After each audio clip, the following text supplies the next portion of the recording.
A apostasia de Balaão. Judas, versículo 11. Ai deles, porque entraram pelo caminho de Caim e foram levados pelo engano do prêmio de Balaão e pereceram na contradição de Coré.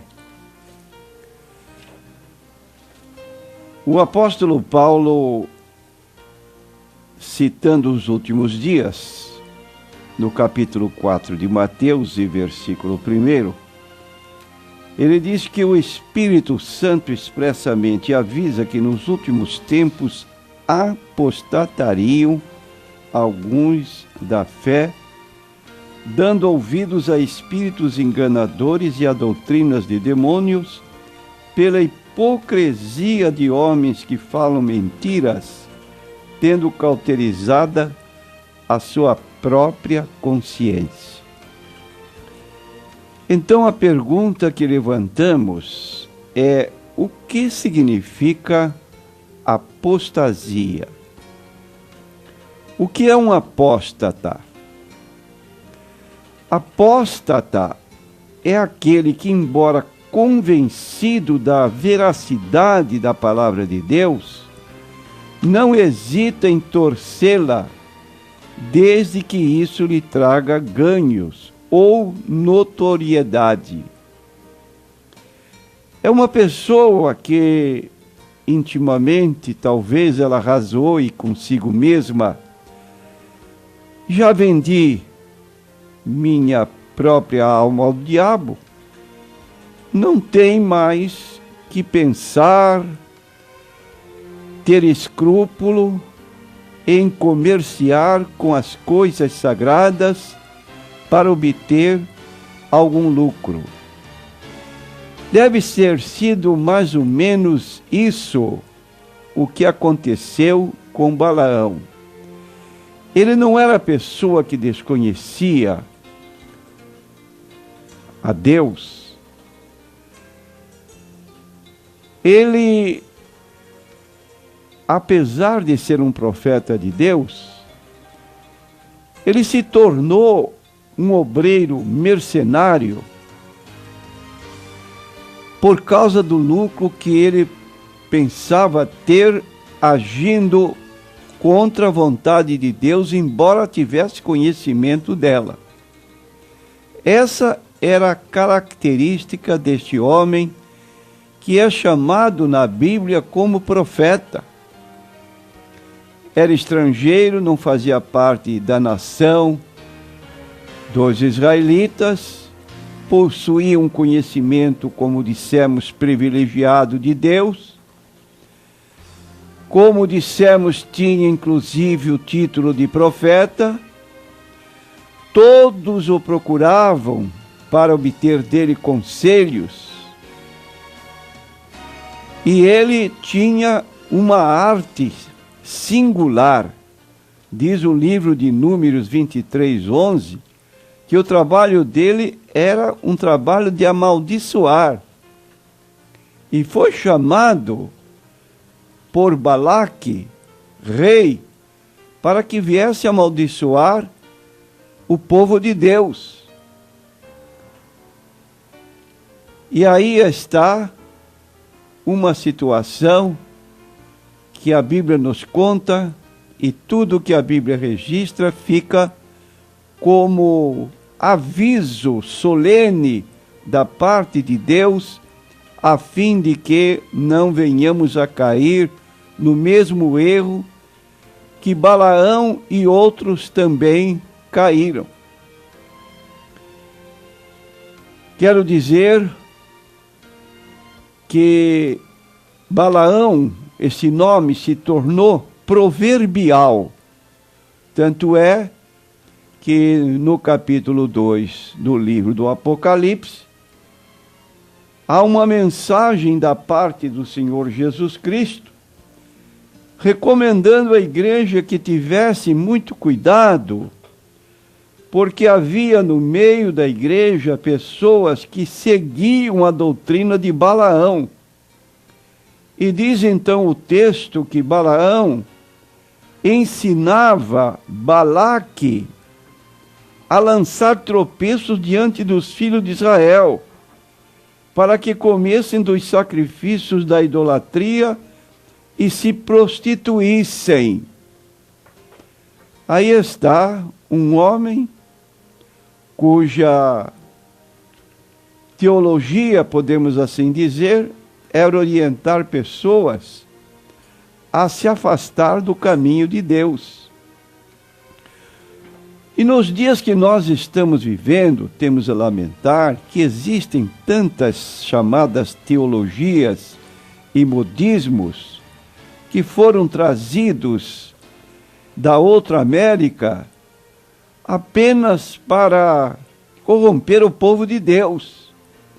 É a chamada teologia da prosperidade, o que ensina de em singular esta teologia da prosperidade, também conhecida como confissão positiva, palavra da fé, que o homem, que a pessoa que serve a Deus, em verdade, com sinceridade, ela tem duas características na vida.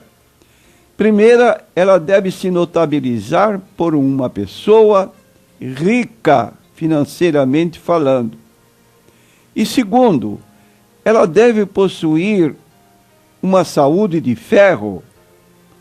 Logo, o cristão que está bem com Deus não pode ficar doente. Se ele ficar doente, duas alternativas lhe restam para pensar: ou ele está com falta de fé, ou está vivendo em pecado secreto, longe de Deus. E quantos crentes sinceros, corretos, tementes a Deus, estão enfermos e às vezes passam necessidades financeiras, e vem lá o pregador e ainda joga um ensino sobre este crente, que ele deve estar em falta diante de Deus, porque do contrário, ele teria que gozar de saúde e também ser financeiramente bem na sua vida. Isso não é verdade à luz da Bíblia Sagrada. Para justificar este ensino, alguns dizem que Jesus, nos seus dias, era uma pessoa rica. Kenneth Reagan, que é um líder deste movimento na América do Norte, hoje falecido, ele dizia que Jesus vestia-se de Pierre Cardin, que Jesus tinha Cadillac, que Jesus tinha uma mansão na cidade de Jerusalém, quando o próprio Jesus diz: as raposas têm covis, as aves do céu têm seus ninhos, mas o Filho do Homem não tem onde reclinar a cabeça. Jesus entrou na cidade de Jerusalém montado num jumentinho. E então, quando explicam o que constituía o Cadillac de Jesus, ele respondia: o jumentinho. Não é verdade que o jumentinho fosse um veículo, vamos dizer, como um Cadillac? E mais ainda, que o jumentinho não era de Jesus, ele pediu emprestado para entrar com ele, montado na cidade de Jerusalém. Então, hoje faz-se proezas teológicas de certos líderes que podemos denominar de líderes mercenários, porque estão agindo ao contrário da palavra de Deus. Agora, o que caracterizou o erro específico de Balaão? Ele, sabendo que não podia amaldiçoar o povo de Deus, pois fora contratado para isso, riquezas incontáveis Balaque lhe ofereceu, o que faz ele para que o seu objetivo pudesse agradar o rei Balaque? Ele aconselhou o rei Balaque a introduzir mulheres pagãs e desavergonhadas no arraial dos israelitas, onde estavam acampados, induzindo-os, ou seja, estas mulheres jovens, induziram os soldados, os militares do exército de Israel, a comerem comida sacrificada aos ídolos e a se prostituírem. Dessa maneira, pecaram gravemente diante de Deus, e Deus feriu o povo. Cerca de 24 a 25 mil pessoas foram mortas em decorrência dos seus pecados, e quem agiu dolosamente para isso foi Balaão, que era tido como profeta de Deus. Então é preciso termos cuidados com obreiros que podem induzir outros mais novos a se corromper com ensinos impróprios, errôneos, e aí toda a igreja vai de roldão através destes ensinos. Então o prêmio de Balaão pode ser definido como galardão daqueles obreiros que, além de se corromperem, fazem de tudo por corromper a palavra de Deus e a própria igreja do Senhor Jesus Cristo. E é preciso que nós tenhamos, então, conhecimento da Bíblia, porque a Bíblia, através do apóstolo Judas, no versículo 11, lamenta, empregando uma interjeição de dor, quando diz: ai deles, porque foram levados pelo engano do prêmio de Balaão. E é preciso que nós tenhamos cuidado para que não aconteça isso. Queremos dizer, para esclarecer os nossos ouvintes, que o obreiro é digno do seu salário.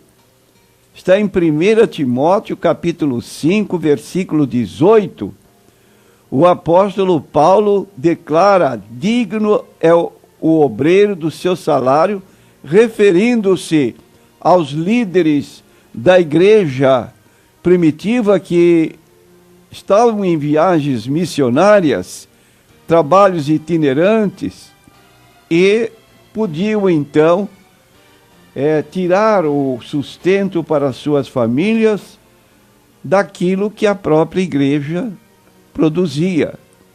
Agora, tenhamos cuidado, porque na segunda carta do apóstolo Pedro, capítulo 2, versículos 1 a 3, há um aviso muito solene. Há um retorno aos exemplos bíblicos do Antigo Testamento, e o apóstolo Pedro declara assim: também houve entre o povo falsos profetas, como entre vós haverá também falsos doutores, que introduzirão encobertamente heresias de perdição, e negarão o Senhor que os resgatou, trazendo sobre si mesmos repentina perdição. E muitos seguirão as suas dissoluções, pelos quais será blasfemado o caminho da verdade, e por avareza farão de vós negócio com palavras fingidas, sobre os quais já de largo tempo não será tardia a sentença, e a sua perdição não dormita. Então, Pedro está dizendo por avareza, e diz Colossenses capítulo 3 que avareza é idolatria, idolatra seu dinheiro, farão de vós negócio com palavras fingidas. Mas diz o texto que a sentença deles não dormita. E foi assim que aconteceu com Balaão. Quando ele esperava desfrutar do lucro de ter sugerido a Balaque a pôr tropeço no meio do povo de Deus, ele mesmo foi morto, juntamente com aquele número que já mencionamos de 25.000 pessoas que foram mortas. Então, tenhamos cuidado. Não nos deixemos corromper pelo ouro de Balaque. Não devemos colocar tropeço diante dos santos de Deus. Os maus obreiros não ficarão impunes. Deus que agiu no Antigo Testamento com severidade, ele, diz o texto bíblico, não tosqueneja nem dormita. Ele está sempre presente para agir contra os que agem contra a sua palavra, contra a sua vontade.